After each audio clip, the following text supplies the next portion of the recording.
ఎబేనేజీ జర్నల్లో ఈరోజు దేవుడు నా సమస్య ఎలా తొలగించారో చెప్తాను. ఆఫీస్లో ఒక న్యూ వర్క్ నాకు అసైన్ చేశారు. దానికి ఇద్దరు న్యూ మేనేజర్స్కి రిపోర్ట్ చేయాలని చెప్పారు.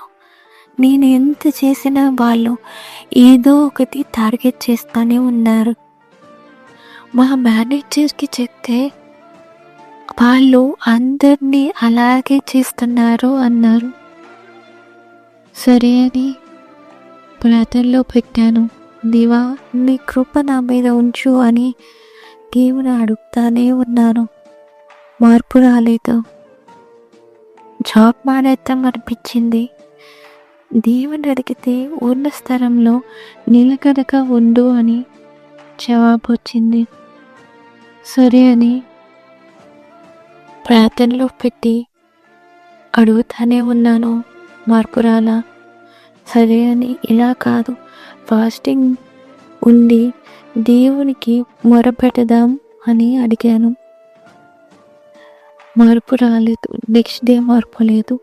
ఆ నెక్స్ట్ డే మార్పు లేదు. కానీ ఆ నెక్స్ట్ డే మా మేనేజర్ వచ్చి ఒక విషయం చెప్పారు.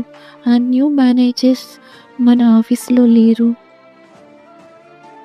సమ్ కంపెనీ పాలసీస్ వాళ్ళు పాటించలేదు అని చెప్పారు.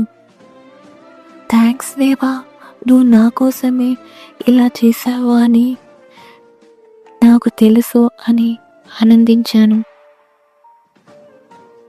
మనుషులు మనల్ని టార్గెట్ చేసిన పరిస్థితులు మనకు వ్యతిరేకంగా ఉన్నా మనం చేయాల్సింది ఒకటే, దేవుని మీద నమ్మకం ఉంచడం. మా ఆఫీస్లో కూడా మేనేజర్స్ ఇబ్బంది పెడుతున్నా చివరికి మా మేనేజర్ కూడా అంతా వదిలేసిన జాబ్ మానేద్దాం అనుకున్న టైంలో కూడా దేవుడు ఉన్న చోటి నిలకడగా ఉండు అన్నారు.